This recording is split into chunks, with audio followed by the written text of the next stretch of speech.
Wow, Ethan, great moves. Keep it up. Proud of you. Salutations, my Scar for Scars, it's Mansant, and we're back with a just quickie video here because I'd love to do something more in depth, more like I'd planned now that I've moved into my own house and have an office space going for me. I really want to push the quality of what I put out there, but unfortunately this week, just a little pressed for time. That's because you've probably heard I will be streaming the Calling Indianapolis here on the Mansant YouTube channel, and really couldn't be happier to do this for the community. LSS stepped in here and is sponsoring what is going to be an incredible stream. Myself, Ethnic Smoke, Sam O'Byrne from 3 Floating, we are just so thrilled to be able to do this for you all. And for anyone who can make it to Indianapolis in person, I want to thank you with a full art Blasphemfett token. Just come find me and I'll pass these out to you. For anyone who can't make it, hopefully the coverage is enough to make it feel like you're there in the flesh and blood and having fun with the rest of us. So that aside, unfortunately, this video isn't going to have the polish I was really looking for, but we still need to do something, right? Levia has now completed her ProQuest season with 0 Living Legend points. Not a single Levia made it to the finals, not a single Levia actually won. And I did try my darndest, and I did make top 4 this past weekend, and luckily a lot of those games were captured on camera, so we're going to do a bit of a deck tech and game review today. Even though Levia didn't get those Living Legend points that we oh so desire, hey, at the end of the day, we're just going to have her for a little bit longer, which at this rate is probably looking to be the next 40 years or so. So with that, let's check out the deck. So we're going to take a look at the Raid Ronto Levia deck here, and I only called it that because the plan was to do a double header ProQuest this weekend in Toronto. Unfortunately, that's not what ended up happening at all. I just went out to one ProQuest in Buffalo and then was a little too burned out to play on Sunday. But hey, the deck had a lot of heart and soul go into it to really refine it to the state that I was happy with, primarily based on this mid-rangey game plan that worked really well in the Road to Nationals season where I was trying a couple of weird things back then. I was trying trade in red and blue and somehow did really well. 17-3 was my overall record that season, and I wanted to try to go back to that core. What was making that deck so successful compared to other Levia builds that, yes, could win and can do really well, but were never that consistent for me. So really what that came down to is you have to build for Levia's strongest small card trade patterns. She's not the kind of deck where you draw 5 and just kind of like Fi say, oh, 5 cards is going to equal, 3.3 damage per card, and we're just going to rip it and do really well. She almost never plays that way. You need to deliberately craft either your 3-card combos with Dread Screamer into Graveling Growl, or your 2-card combos, maybe ones that take a little bit more setup, like Dread Screamer into Ghostly, or Howl from Beyond into Boneyard Marauder, or your really easy ones that try to rebuy you some tempo, like your 2-card Endless Maw play for 9 damage.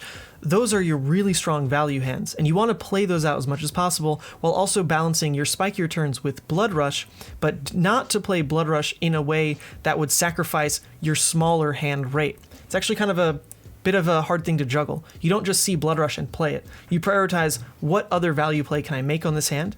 Can I put Blood Rush in my arsenal and use Blood Rush to smooth over a hand that wasn't so well put together? And if you start to juggle both those pieces of Levia, this kind of mid-range plan really works because you are going to trade better on smaller hands than your opponent will. That's just a fact. So you want to get to that point where both of you have to trade, where you can present lethal easily, because then you always tend to win that game. So Levia felt like a pretty good call. I'm going to play her anyway, right? But she felt like a pretty good call into the field right now because there is a lot of trading going on. Oldhims right now are not necessarily full fatigue. They're going to try to put in this aggro package. You've got Fi decks as well who have, I wouldn't call them slow per se, but a lot of them are tech to beat ice right now and not necessarily be a super combo heavy race card deck. So you can try to trade with those decks realistically and get to that point where you have the better value per card, right? So we took this deck, we crafted it based on pretty much just Talishar games, and it ended up doing really well. I ended up top 4 at this ProQuest. It was a 40-player ProQuest, and I initially kind of blamed the deck for my loss in top 4, but we're lucky to have a bit of coverage from that event, and we're going to go and look at those games in part 2 of this video. And I actually think it had nothing to do with the deck. It was a greedy line that I made literally on turn 1. So that is to say, no one can play Levia perfectly yet, not even myself. I'm always learning things about this hero, and especially with this build, there were a couple learning moments that are really informing how I even want to potentially rebuild her from the ground up going forward, because there isn't such a thing as a perfect Levia build. If there was a perfect Levia build, then she would be winning every event. Her numbers are crazy. If you just build a deck to somehow never worry about blood debt, then you have no downside and you're just consistently overrate. The reality is that kind of Levia doesn't exist. You have to always juggle the fact that your deck is just not at its prime yet. Hopefully it will be this year. But that aside, let's jump into the deck itself. Now, the equipment suite that I was taking into most every matchup was just block heavy first. Carrion Husk is an amazing piece of equipment. It blocks 6, and the blood debt, unlike Chain, is not necessarily a lose condition. You won't trickle down, right? You're going to hopefully be turning off blood debt consistently throughout your game plan. Now, the big deal in making this kind of mid-range Levia sing is Crown of Providence, and this card really provides such a crucial fix to the clunky arsenal that you could sometimes get with a Levia deck that always wants to purposefully set arsenal with a really good piece of a combo. If you drew random cards off the back of a Art of War, off the back of a Blood Rush, or even like a This Round's on Me, if you drew new cards in your turn and then had to make a decision of, well, I'm putting something in my arsenal, but nothing's really ideal here because not every one of your cards has Go again, right? So you likely are cycling out your arsenal a lot more than just spending that to swing Claw every turn because you're normally missing Go again. Crown can fix those suboptimal arsenal cards that you find yourself with just by the nature of having draws that happen on your own turn. Also, it fills Graveyard as well and really partners well with Scab Skins to block 4 on just an armor pivot. And that's really strong for, denying Snatch, something like that. Anyway, insanely good card. Gambler's Gloves is actually not the arm piece I used most of the day, just because of the matchups that I played. I was normally playing Skull Crushers in this spot, but Gamblers can't be overstated in its value against mid-range decks that you want to overvalue, but then also be able to take advantage of the fact that when you do overvalue them and you're being passed larger hands, you want to make sure those larger hands actually convert to damage, and Gambler's Gloves is a way to do that. Because if you're playing against an Oldhim, you do reach a point where all of a sudden the Oldhim's on the back foot, and even them choosing to swing weapon is a hard choice because that means they're missing out on arsenal. And when you're putting them in that kind of tough position, the moment they slow down and say, okay, full block or 3 blocks set arsenal, and don't actually swing into you, you want to make that larger hand convert into damage. So Gambler's really crucial for that kind of thing. Mandible Claws. Levia is really never going to be a weapon deck because weapons don't inherently turn off blood debt, so Mandible Claws are just there as a blood rush piece. Really, that's all they do. You can also roll Scab Skins next to like a Boneyard Marauder to try to make that a 2-card hand for 9. You can definitely do that. You can do it with a Dread Screamer and 2 blues to try to Dread Screamer into double Claw as a 3-card 12. That's also pretty good. But beyond that, you really save these just for your Blood Rush turns. Scab Skins, right, that kind of goes hand in hand with the Gambler's Conversation and the block that's so crucial with Crown of Providence. So the deck itself. Now, I normally like deck building where you have all your cards as your core, where you're looking at a deck that is perhaps like 73 cards, and then you're just going to be dropping the cards you don't want down to 60 for each matchup, and that's normally how I conceptualize it. But this metagame kind of changed my thinking on sideboarding because the core of the deck was so successful and hit all the matchups that I wanted that the sideboard really came in for just a specific matchup, and we'll get to that in a second. So for this game plan itself, you look at this 60 and you pretty much don't tend to touch it. That's not to say it's perfect. This is just what I ran for top 4. So first and foremost, Boneyard Marauder. Incredible card. This card is one of the main reasons that Blood Rush is so uniquely powerful in Levia, and that's because the 1 cost on this card lets you swing Claw for 2, Claw for 2, and then you should have 1 floating, right? Because you paid 1 for a Blood Rush, and then pitching 2 blues on Claws means you have 1 floating. You can then play Boneyard Marauder for effectively a 3-card 18, and you'll have drawn an extra card off the back of Blood Rush, and all of a sudden that goes in Arsenal. So if you can just keep Boneyard Marauder in Arsenal, you protect yourself from all red hands. You're still able to throw Boneyard at least, right? And then you also open yourself up for incredible Blood Rush plays, and it's kind of like a quasi-Graveling Growl if your graveyard's big enough to throw that Dread Screamer type of hand. So card is just fantastic. I really prioritize this in Arsenal over ever blocking with it. You pretty much don't play it out on any hand you just rip off the top. This is a card you are playing with intent in Arsenal. Then you've got Dread Screamer, and Dread Screamer is just a fantastic piece of Levia's kit. This is one of her truly above-rate cards. It's looking to hit a 6 on its ability here to trigger the go again on it, and that puts it about 2 above rate than normal. If you're looking at a normal, Brutal Assault, that's a 2 for 6 red 3 block, but it's missing go again. Dread Screamer gets it. If you hit that 6, boom, all of a sudden you've got one of the most powerful cards in Levia.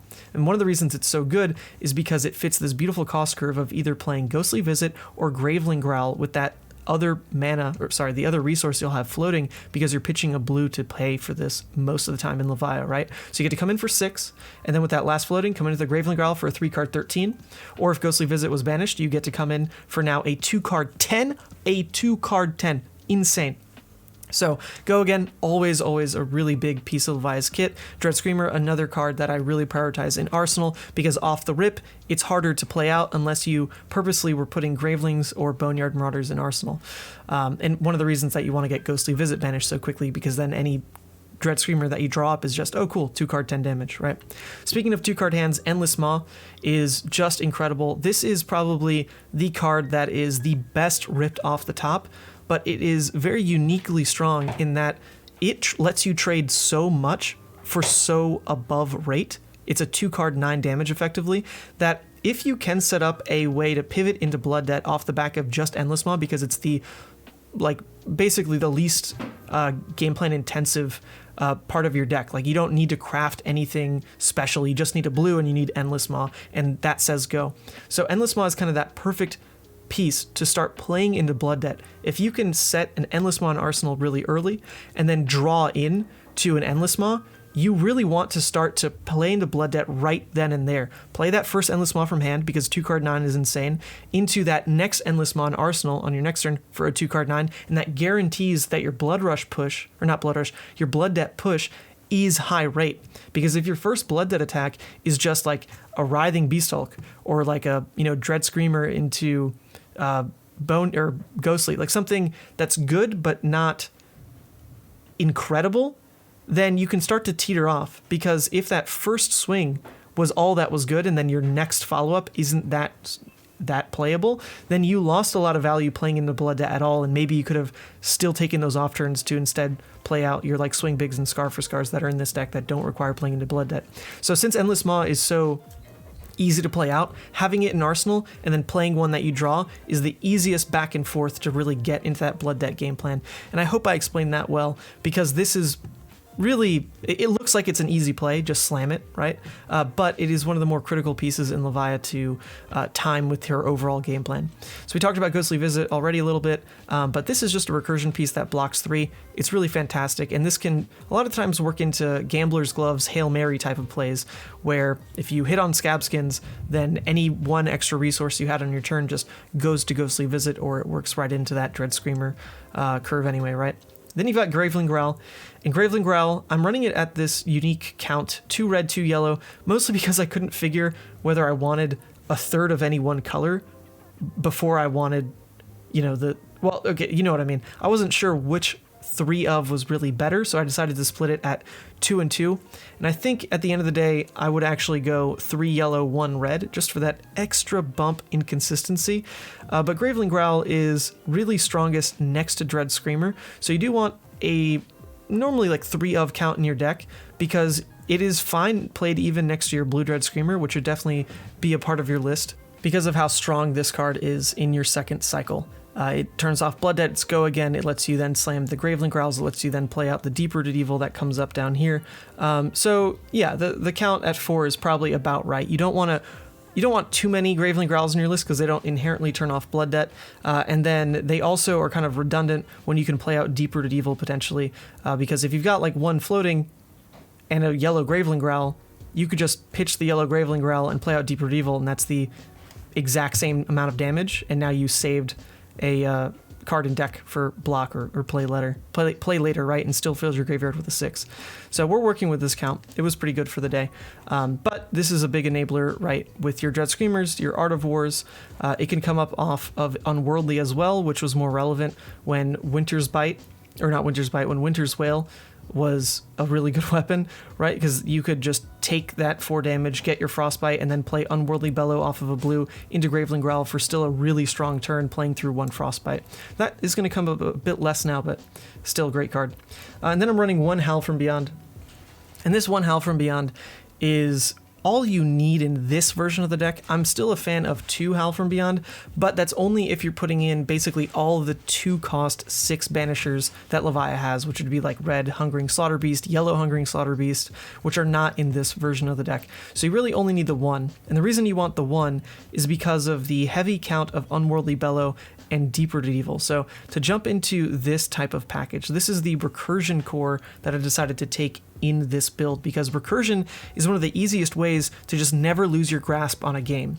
Because if you don't have recursion pieces, then you can get more stuck in just the fact that Levia doesn't have that much go again. So if your scab skins don't hit, or if you just draw a hand that didn't have go again anyway, you can really start to teeter off and lose your lead. Whereas if you have recursion pieces, you can always turn your hand tall instead of wide. And it might not be the best rate all the time, but it can be pretty strong with this curve. The curve being playing an Unworldly Bellow, pitching a blue, into Howl from Beyond, with the extra 2 resources that you have floating, into Deep-Rooted Evil. Now that's a 3-card play that can scale with the red Unworldly here for potentially 13 off 3 cards, which is just as good as red Dread Screamer plus red Graveling, really strong.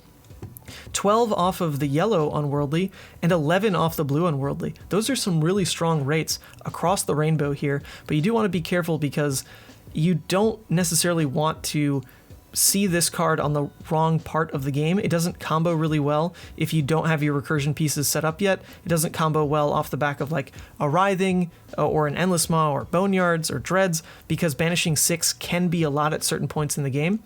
But it is a card that you sometimes really desperately need to play to get in control of your graveyard again, because upping your counts of Unworldly Bellows does then up the counts of non-6s you have in your deck, so you'll need to be managing and clearing out your graveyard, and that's when playing these out just becomes critically important, whether you have the recursion set up or not. It just saves your graveyard for your recursion as the game goes on. So really in love with this card. And it doesn't have great synergy with Bloodrush Bellow, which is the other reason to not push it to a full rainbow here, but it is a more consistent power card for you than Bloodrush. If your Bloodrush doesn't actually draw you into the resources to play Claw Claw Attack, and your Bloodrush was just 13 damage because you went Claw for 5 into Attack for 8, well, you can get 13 damage off of the Deep-Rooted Red Unworldly Howl play as well, right? So really strong package. Now, Scar for Scar was a card that I was back and forth on. I played it more in that Hexagore version of the deck because your early game really was so slow. You couldn't trade it with your weapon yet. But as I found out, this card actually just does exactly what Levia wants to do early game, which is get good value as you convert to Blood Debt. What that means is, normally, if you're trying to play into Blood Debt, you will have to block with a couple of your early cards and then switch to a more aggressive stance. Well, with Scar for Scar, you can take a card that would otherwise have blocked 3 and gone to your graveyard, and now just take the damage, return Scar for 4, close the combat chain, send it to graveyard, and now you've actually done 1 more point of damage trading with this card that you needed for your graveyard to lead into your aggressive game plan. So it actually worked out really well that way, and on top of that, if you drew it off the back of a Blood Rush, this red doesn't really punt the turn for you because you can at least play it for 4 rather than really cringe when you draw a red and all of a sudden lose out on like a second claw swing, right? At least this swings for 4, 1 less than your second claw swing, but still super relevant. Also minor synergies with Art of War, just clearing it out if it's not that relevant. And also just a free arsenal for whenever you do roll scab skins, you can just throw 4 damage for free. Why not? So I really, really like this card, and most people were very confused when they saw it in the Levia deck, but it's all about that little bit of pressure, those good rates that you can string together. I mean, a red Scar for Scar into an Endless Maw to really kick off your Blood Debt play, right, is another 3-card 13. So now you're looking at 3-card 13s that come from Deep-Rooted Evil, Unworldly Howl, Scar for Scar, Endless Maw, Dread Screamer, and Red Graveling. Those are so many ways to go above rate on small hand sizes that really push this deck to its limits. So I enjoyed it. I don't know if 3 is exactly right, but I wanted to play 3 because I do have the Team Covenant promo Scar for Scars now that I spent basically a whole month's rent on. It was one of the dumbest decisions I've ever made, but maybe they go up in value and we can pretend that this was an investment, right? Anyway, Shadow of Blasphemfet I ran it as a one of because this deck was really only in need of one Deep-Rooted Evil, one Howl from Beyond, and the Ghostly Visit was just kind of a questionable inclusion anyway.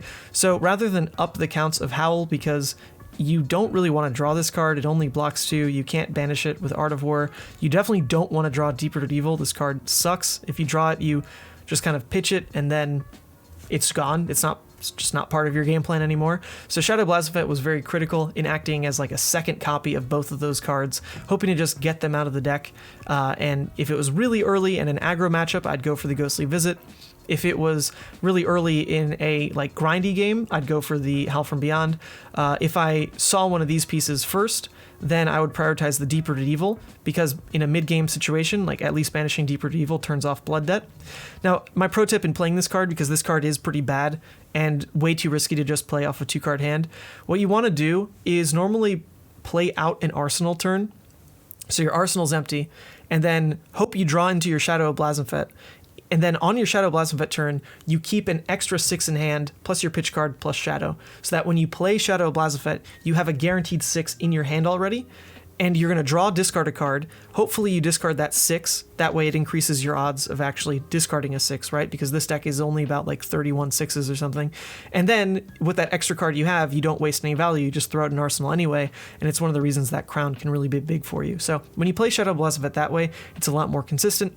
Still never going to be a great card for the deck though, because if you see it really late and you can't get rid of it with Art of War, it's just garbage. But at least you can play it next to Unworldly Bellow, and it's not going to be above rate, but it will at least on curve turn off your Blood Debt.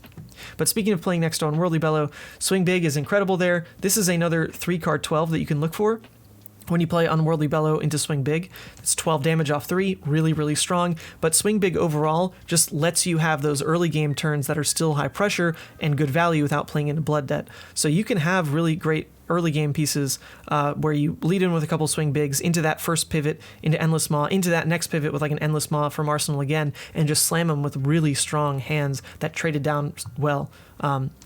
As well. And Scar for Scar works in that game plan alongside Swing Big, because these are just very vanilla 4 damage per card ways to play the game. So if you can get your early game of Scar for Scars and Swing Bigs off, if you draw your deck in that sequence, that is just very high value. It's like the highest value you can hope to go.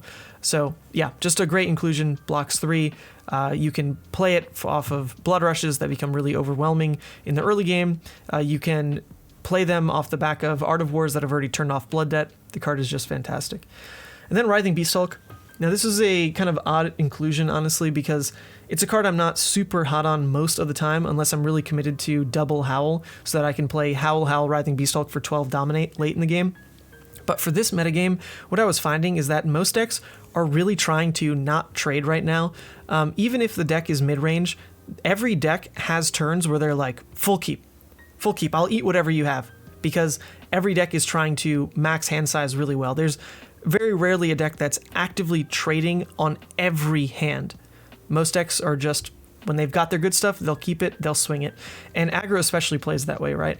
So Writhing Beast Hulk was a way to kind of cheat an endgame scenario really early, when your opponent just ate your damage, is trying not to get to 2, because then Reckless Swing will kill them, but you have the ability to just off a 2-card hand play Writhing Beast Hulk and sometimes just steal the game, which actually comes up a lot versus aggro. And you can try to push it as well. If you're playing against aggro, your graveyard's likely really high, so you can try to stack a very early finish with Unworldly Bellow into Writhing Beast Hulk for 10 Dominate and just lock the game.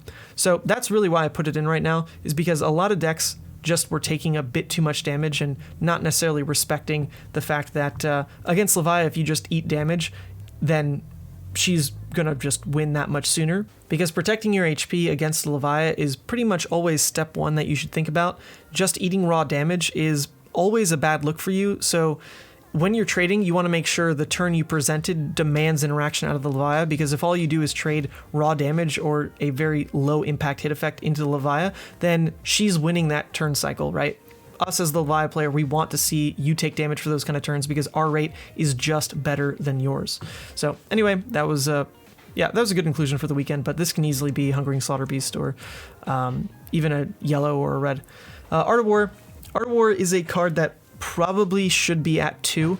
I was running it at 3 mostly because I wanted to turbo through and see blood rushes and get the recursion pieces out. And Art of War is the card that really does both of those things. It digs for your blood rush and it gets rid of Deep Rooted Evil and the potential Shadow Blasphemous that's clunking. So because of that, I did pump it to 3 because I really value those two parts of the game plan. Overall, though, Art of War is a lot more comfortable at 2 because you don't always want to see this card. You don't want to see 2 Art of Wars in the same hand, which came up in my top 4. You definitely don't want to see an Art of War next to a Blood Rush. That tends to be also not very high value. But if you can get an Art of War in Arsenal, then one of the strongest things you can do is find an opening to just say no blocks, off your hand of 4, play out your Art of War, and really force your turn to be 12 damage or more by adding that go again to your turn cycle, right? Or even rolling scabs. If it hits, then you can say +1 on your Art of War and use your and get a little extra value out of the turn that way. So Art of War is just a way to kind of demand that your larger hand deals high damage without needing some of your setup pieces yet. And it likely resets your arsenal as well because you're going to play it off of a very large hand, but not necessarily use every bit of resource that you draw. So then it gives you an option to more poignantly put a piece in arsenal that has a better combo half it's looking for, like a Dread Screamer waiting for a Graveling. You don't want to play a Dread Screamer on an Art of War turn. That just doesn't make sense. So then we've got Beast Within and Blood Rush. So these together are, I mean, that's why you include the Beast Within, is because of the potential with Blood Rush. Most of the time this card is just block 3. You don't really like to pitch it. You'd rather block with it because it doesn't do much in your deck anyway. It has small synergies with like getting pummeled and needing to discard or discarding because of Icelander. Beast Within can replace that card in hand, and that feels pretty cool, but it's a play that is not really dependent on you. It's not like you're going to hold a Beast Within for that kind of line. It just comes up or it doesn't.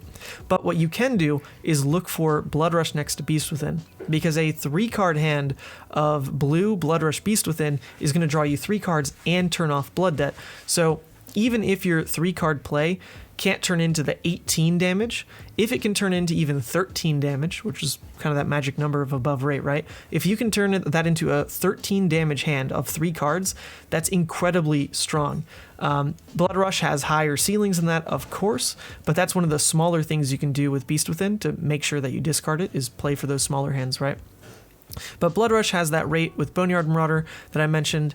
It can get even higher if you had like an Art of War waiting in Arsenal and then use the +2 on that turn to then get go again here and swing in with like 2 more attacks. That really is something Deep Rooted Evil can help with as well. You can also purposefully pitch stack Blood Rushes and make sure that you have that extra oomph in the late game to just close, because maybe your Writhings are gone or your opponent's playing out Reckless Swing. Well, the other way you can win then is just make sure you have one more big Blood Rush push and you're going to be dealing like 18 and your opponent just can't block that. So card's incredible. It is pretty much the only card that you rip off the top and are looking to play. Most other parts of Levia just don't function that way. Then we've got Deep Rooted Evil, which I already talked about. But this card, just to talk on it just a bit more, it is not a bad card. It really isn't a bad card. It takes an entire 1 card of resources, a blue, to play out. But what you have to realize is that the cost curve doesn't super matter because you need to have played something else as well, something completely independent of Deep Rooted Evil to play it from Banished. You need to banish a 6, right? So the cost curve that works out is one that is above rate. Unworldly Bellow and Howl from Beyond off of 1 blue, then turn into a Deep Rooted Evil turn for 13. So when you look at it that way, it really does make sense, because Deep Rooted Evil is only half of a play. If it was as easy as this being a 2-cost and you play Unworldly into Deep Rooted Evil, I think that'd be a bit too busted. You'd be looking at, a 2-card 10 that is really, really low effort to pull off. So I do think Deep Rooted Evil ended up coming out in a very balanced state. I do wish it had a block on it. That's the one complaint. I don't hate the cost. I don't hate it. It's a yellow. I like what it does. But the fact that it's a non-block really puts stress on how you have to build a deck, because then you pretty much have to start factoring in Art of Wars. You have to start factoring in Blasphemous, and those are other non-blocks in your deck. So it's a non-block that feeds into more non-block problems, and that alone is it's a bit frustrating, but whatever. Then you've got Convulsions from the Bellows of Hell. And this is a card that is strong when pitched into your deck next to yellow Gravelings. That just gives you another 3-card Dominate play for 7. Very good. It also has a really easy play line with Deep Rooted Evil as well to go really tall with like a Howl. You play Convulsions. you play that same Howl again. That's off of 3 blues at that point. Convulsions plus blue. Then with that last blue, you play Deep-Rooted Evil, and it's coming in for 14 Dominate off of a 4 blue hand. That's really incredible. 4 blue hand turning into 14 damage. So for that alone, yeah, Convulsions, it's not a first cycle card, but it is a very great way to close the game in second cycle. Then you've got Deadwood Rumbler, which is a blue 6. It's a non-block, but it is a playable card. You don't hate playing this out if you have to, because at the end of the day, it can turn off Blood Debt itself. It can banish a Phoenix Flame from 5, for example. It's extra graveyard fill. But for the most part, the reason it's in the deck is for smaller synergy with like Blood Rush Bellow, Beast Within drawing a blue, Shadow Blazophet discarding a 6, Artivore banishing an attack in your blue slot. That tends to be why it makes the slot. Then you've got Doomsday. Doomsday is just the most powerful card in the deck. There is nothing better than actively playing out basically a better Carrion Husk, because Blazophet needs to die. Your opponent cannot let this dude live, because he just says, I get to deal 15 damage turn cycles. I can block 9 and I can swing 6 and banish that extra 6 that I had in hand. And he also fixes some smaller problems like banishing a Deadwood Rumbler to turn off Blood Debt, get rid of that non-block. Banishing Deep-Rooted Evil, my gosh, if that comes up, you feel ace. So yes, the card is just really strong. It is incredibly impactful against Oldhim, where you can try to bait them into ice reacting, because they basically have to. If you go Dread Screamer, pitch your card, and then have 1 card left in hand, well, they're pretty much forced to ice react because they don't want you to pitch a blue for Deep-Rooted for free 6 damage. They don't want that last card in hand to be a Graveling Growl. So they will ice react, and then you can respond with Doomsday, because it's an instant, and then they just wasted a card for you to still swing in 6, and there's pretty much no way they kill Blazophet at that point, and it can really buy you so much room in this matchup. But it's good all the time. It really is. Then I've got Double Reckless Swing, and I put in Double Reckless Swing for the same reason of Writhing Beastalk right now, is a lot of decks just don't really concern themselves with how much damage you might present, and they'll just eat it if they think their hand is perfectly crafted. And that's, hey, I mean, that's not necessarily the wrong way to play, but what it does is get them closer to those life thresholds where Reckless Swing matters, or you can even kind of force them into Reckless Swing with a Dominate from Writhing, and then they're just permanently dead to Reckless Swing. So having the extra copy helped me just find it to get to that state in the game where I just knew it would win. I wanted to feel more confident in that game plan. I don't think it actually came up this weekend, but you know, the card is good. Soul Harvest, never played it. In this version of the deck, it's pretty much never playable because you should be in very high control of your graveyard with all the Unworldly Bellows. But it is, in a way, a card that could, help banish your Blue Dread Screamers, get your Ghostly Visit, get your Howl from Beyond, all out of the graveyard while still pumping Soul Harvest numbers and turning off Blood Debt, and in theory coming in for a 3-card 12. So it can be played that way. I never did. And then this round's on me. I love this in the blue slot right now because Levia already wants to go first. Levia really can't risk your opponent going first, just setting Arsenal, and then Levia looking at a hand that is all Banishers, and then what do you do with that hand? You swing Claw Arsenal? That's horrible. So Levia wants to go first anyway, and one of the best cards in cheesing out extra value and going first is this round's on me. You play it out, you draw that card, your opponent's going to get -1, but then you just swing into your opponent with either a Claw or a Beast Within or something, and they should block that because they don't want to give you free damage, but then you've bought yourself a safety net of -1 on their entire turn. So card is just fantastic. It can also be that immediate graveyard fill you need in a later stage of the game where your opponent might try to play around you filling graveyard off blocks. Well, hey, if you have this rounds on me, that's a free cycle, and you turning off Blood Debt at that point in the game is more important than giving your opponent that 1 extra card anyway. So card's just super flexible. Love that it blocks 3. I hate that we're not on the card though. And then Wrecker Romp, just fantastic blue 6. It actually blocks, what can you say there? So in the sideboard, I had very specific reasons to want to bring these packages in. They didn't really slot in most of the time, but basically I wanted to pivot to a more fatigue deck where I just never play into Blood Debt in the right matchups. Right matchups being against Ranger and against Dash. So I would take out all the non-blocks, right, like the Deadwoods, the Deep-Rooteds, the Shadow Blazophet, Artivores. I'd take those cards out and put in these cards to fill those holes. And against Ranger, just try to fatigue out their arrows, throw Command and Conquer when I can. Against Dash, you break their items with Arc Smash, and then they just have no win con. It's pretty incredible. It's not a very fun way to play, but you do just win those games. You don't necessarily even need to weapon grind for value.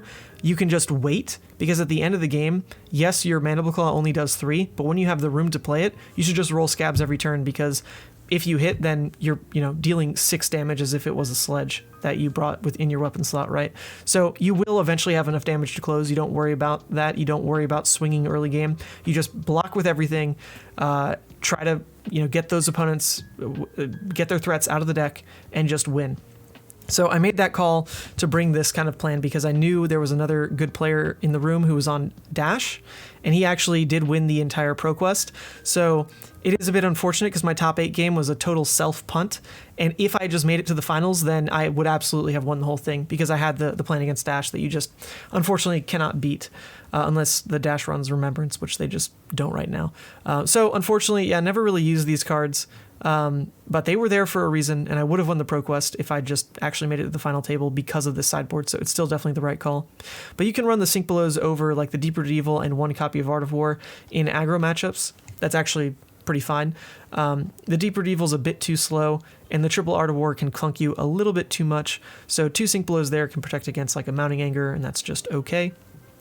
The extra equipment here, like I said, Skull Crushers actually went in most of the time over the Gambler's Gloves, because a lot of matchups right now do have hit effects that Levia cares about, because a lot of decks are trying to target Fi and disrupt Fi. So like Bravo, very prevalent, obviously. Dorinthia out there as well. Oldhim, well, actually Oldhim, again, I take Gambler's Gloves, but Skull Crushers can definitely come in to give you that extra bit of control over your breakpoints, because now you've got, starting the game, a 2 Blade Break, a 1 Battle Worn, a 2 Battle Worn, and Husk. That is just a mountain of health to get through, and a lot of agency on how and when you want to block and get really clean breakpoint coverage. So then Hooves of the Shadow Beast kind of went along with a game plan versus specifically Kano. So Hooves, Nullrune Gloves, Spellfree Cloak, and Skullhorn all were to specifically play into Kano, which wasn't even in the room, I think, so that was a bit of a waste. And then Nullrune Hood is to just cover against Icelander, because your blues are really important to your game plan in Levia. Like, most everything is built around a blue, so pitching in a blue to Arcane Barrier 3 pretty much never comes up, but you do want to protect against the random arcane damage you might throw on your own turn. Just use extra floating. That was probably there because you played through a Frostbite to now pay into a bit of cushion with Arcane Barrier 1. It also lets you only sacrifice 1 blue to covering a Aether Ice Vein pretty completely. You pay 1 AB, and then on the discard trigger, you just pay the other 2 that came off your blue with Arcane Barrier 1. So that was basically the deck. That was as in-depth as I probably have ever been, and probably lost some of you along this way. But like I said, the deck had a lot going into it. It had the game plan I wanted. I really felt equipped to basically beat anything in the room. So I almost did it. Got to top 4, punted in that final game to lose the whole thing, because I really do consider making it to the finals an auto win, basically. I've played against so many good Dash players, and the unfortunate truth is, like, they just can't beat triple Arg Smash, especially when you have Gambler's Gloves to back it up. So let's take a look at some of the games that were recorded at the event and hopefully teach y'all a little something. I don't want to do every single game that I played in full, but I wanted to show off some of the parts of this deck that really sing. So we're approaching a state in the game here. I was against a Bravo player. This is round 3. It was undefeated at the time. I had just beaten a Fi and a Briar. Hats off to the Fi player. He had just won a ProQuest and then actually top 8'd again. Very, very good player. I kind of just high rolled him with Blood Rush. And then the Fi player, or the Briar player, I played a really tight early game. I'm talking like, one of the slowest early games I've ever had. Was really waiting for Blood Rush. Never really got the Blood Rush pivot, but the fortunate part was the Briar just kind of punted on about like 2 turns back to back, just because that is what a Briar deck can do, unfortunately, and it gave me the room to overwhelm the game. Even though I wasn't having my own amazing turns, I didn't have like a true punt turn. But anyway, this game itself had been going really well for me. I think Bravo is one of the better matchups right now, especially with this version of the list, when I'm so equipped to take this much armor, especially Skull Crushers. If we look at what's been used here, we're approaching a later point in the game, and I have not even used my second block on Scabskins or my Skull Crushers. And we're at the point where Bravo really doesn't get to throw another large hand at us. And that's what I've always talked about in this matchup, is the pressure you want to put on in their late game hands. You don't want to let Bravo just have the ability to, oh, you know what, like, you might be at 7, but my turn was so bad that all I did was throw 6, and you get to say, you know, I'll take it, and then swing that last Bravo hand. That's the final Crippling Crush Dominate that is just going to lose the game for me. So you want to deny the Bravo opportunities to play that way.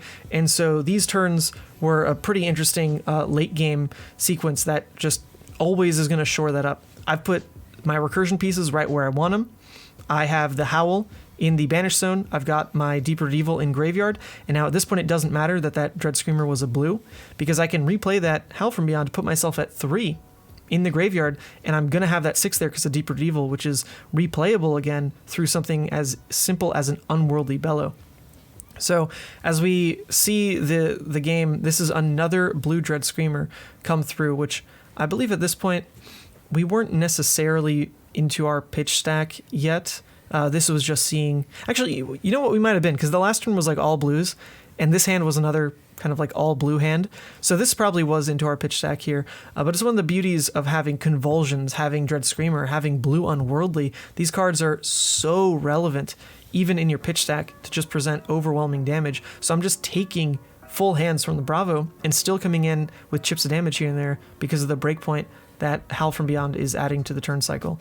Even on that blue Dread Screamer, right now it's coming in for the 7.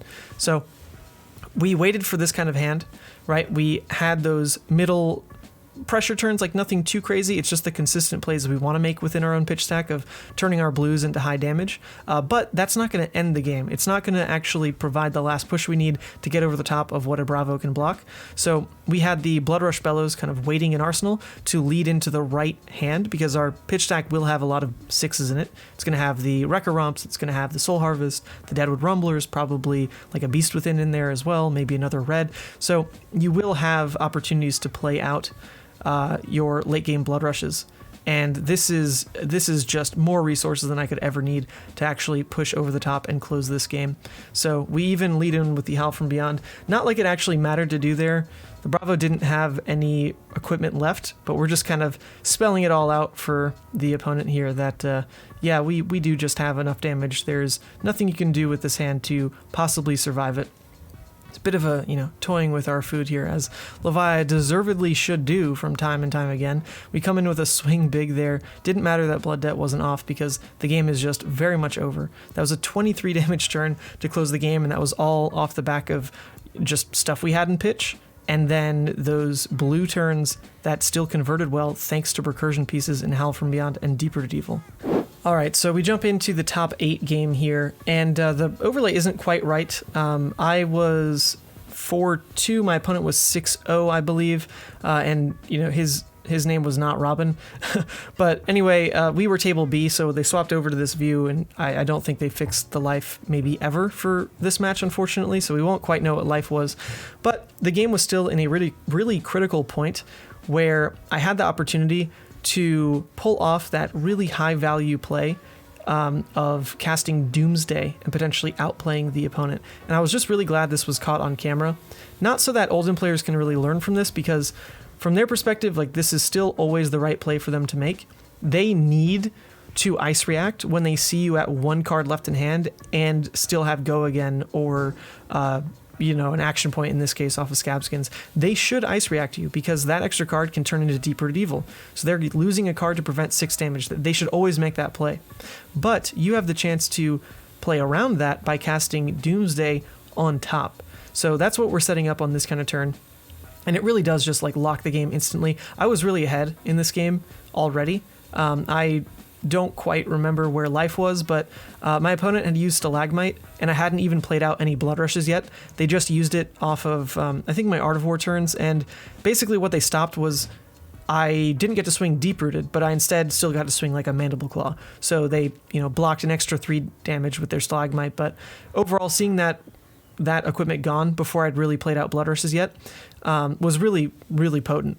for my game plan. Like, I'm just going to have so much power left in my pitch stack. I don't really mind anything that happens until then, because I just know I can just win at some point and not get blown out by a Stalagmite plus Ice React to just really make a Blood Rush do nothing. But anyway, this hand is not a Blood Rush hand. This hand, I wanted to instead go for that Doomsday play. I also wanted to make sure that I cleaned up the graveyard, so that Unworldly is really relevant there. Even though it was just a blue Unworldly, being able to reset the graveyard this way makes it so that I'm in full control and never going to miss again, because I think I did have enough misses otherwise. Like, if I didn't banish 6 right here, that I could potentially just always be in a spot to lose, like randomly banish 3 and then do nothing, and that would suck. So we do get the Belasmafet off on the Doomsday here, as expected. This is kind of the big deal that I really wanted out of this turn. In my opponent, they have to read. They don't know what Belasmafet does. I don't blame them. Pretty much no one does. But this card just kind of wins you the game. Like, this card is just so high value, especially when played on a turn like this. The Oldhim can't do anything to kill Belasmafet, so Belasmafet is for sure sticking. You know, with one card left in hand, what can they do? Well, they can't deal 6. So Belasmafet gets a whole turn to stick on the board, which is likely going to unlock my ability to roll Scabskins again and try to just deal an extra free 6 damage. But more so, it's going to just give me an insane amount of pressure always on the board until my opponent respects and kills Belasmafet and buys myself 6 life that way.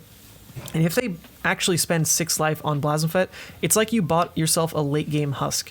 It's really, really strong, because if they leave it in play, you just get way too much value out of a turn. And especially with Gamblers up, it's just threatening always some form of damage, whether it's every turn, not likely, but every other turn, you in theory get an extra 6 damage out of it.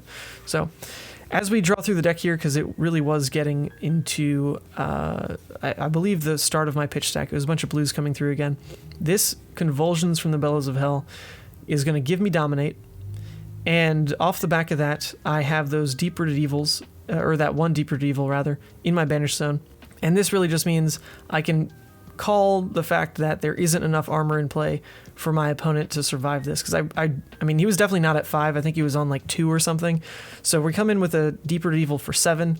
I'm so convinced that he dies to it that I didn't even roll Scabskins, but I guess in a way I probably should have, because there is a world where he has like a defense reaction plus the Crater Fist blocks 5, maybe Earth React that does block 7, so I probably still should have rolled Scabskins there, but I was convinced at this point, either from just tracking the where his Earth was in the deck or something, that he did just die.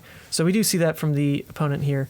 All they can do is block 3, 4, 5, they take 2, and they do just die. So yeah, that was a great game. I wish we caught more of it, because it was kind of just the right way to play into Oldhim. But that big play of blowing out with the Doomsday came up, and it's always just so nice to see. So here we go. This is the top 4, and you don't really get the full story here, because once again, we were on the backup table, and the life isn't right, the overlay is not right. But I believe we were at 3-3 right now, 3 life to 3 life. And what's incredible about this is I lose the game on this turn from a decision I made on turn 1. I'm only at 3 life because I distinctly kept a Blood Rush in hand on my turn 1 instead of blocking with it. Where that was definitely the greedier line. I should have just saved myself the HP and not gone for the Blood Rush turn, because the Blood Rush turn actually didn't pay off at all. But I went for the greedy line. I thought I had a room into the Oldhim matchup to do that, and just took an extra 3 damage instead of block with the Blood Rush. So what that has now amounted to is the fact that I had to block with a card, or else I die. The problem being is that me blocking with a card so that I don't die means I don't get to actually attack here at all. All I can do is turn off Blood Debt and pass. If I had been able to fully take that hit, if I'd been at 6, right? So if I'd bought an extra 3 HP in that first turn, then I would be able to take that Hammer Swing and return Unworldly Bellow into Swing Big for 11. And my opponent is also at 3 at this position, right? And we're getting into this Reckless Swing territory. So if I can just make it so they are scared to ever take 1 more damage, I really like that position. So instead, I don't actually get the Swing Big playoff, right? And I just kind of pass, and I basically know I lose. That is awful. That is just instantly game losing, because of course Oldhim is going to pressure me enough that I just die on this next hand. But it is just a way to paint the full picture here. I lost the game on turn 1 because I couldn't make the decision I wanted on like turn 15 or whatever this is, right? So even though it's not that interesting, I do just lose here. Overall, I mean, that is my mistake, right? This is a play error that I made to lose this game. It wasn't that the deck really teetered out. I mean, yes, at some point in this game, I played a Shadow Blazonfet. It missed, and I took like 6 Blood Debt or something. Yeah, that's awful. But at the same time, I'm not going to blame that because that's just purely random compared to a choice that I made that actually would have been relevant here. Just unfortunate because like I mentioned in the deck tech, if I had just won this game, then I won the whole ProQuest because I just fatigue out the dash and that's that. So I was definitely feeling it. I was basically ready to cry in this moment. It felt really bad because I, of course, was kicking myself. Like I knew where I made this mistake. I really can't do anything here. And it just, it was just run over. I was so burned out after this that I decided not to go to the next ProQuest because it was like an extra 3 hours away. And I didn't want to, I didn't want to feel this bad again because, I definitely felt this bad. I tried to basically fake around my attack being, or my card in Arsenal being not Reckless Swing. It was kind of the one decision point there because I thought in my head that I had a second Reckless Swing close enough to this one that I could potentially just win off of double Reckless here. But as I drew the hand, I was a little bit off. Not only was that not the Reckless Swing hand, that was also no 6s in hand. And no Art of War target to actually banish and dig. So that was just like completely wrong. In my head, the Reckless Swing was there, but in fact I had discarded it on I think the same turn first cycle where I'd seen the first Reckless Swing. So that was just me not tracking everything fully, playing a little bit on tilt. But there's nothing I could have done anywhere. There's nothing I could have done anyway in that position. I had just lost the game for myself. All right, that's it, everybody, for this deck tech and a little bit of gameplay and putting yourself in the shoes of someone who really just punted to lose a ProQuest. So hey, it happens to everybody. And hopefully it doesn't happen to anyone taking Levia to the Calling Indianapolis this weekend because I really feel like she's fine. This deck is actually really good, and it really just came down to play error, right? So it was a fun run. It was a fun ProQuest season. I really wish I got to go to more than I did. I just went to the one attached to SEGCon. I went 5-2 and bubbled out of top 8 at like 10th or something. And then this one where I punted and lost top 4. So not a bad run overall. I just wish I could have gone to more because I do think this was the right build to probably have gotten some Living Legend points this season. Not very high rolly, just consistent, and almost the right ratio. So with that, I'll see you in the Calling Indianapolis.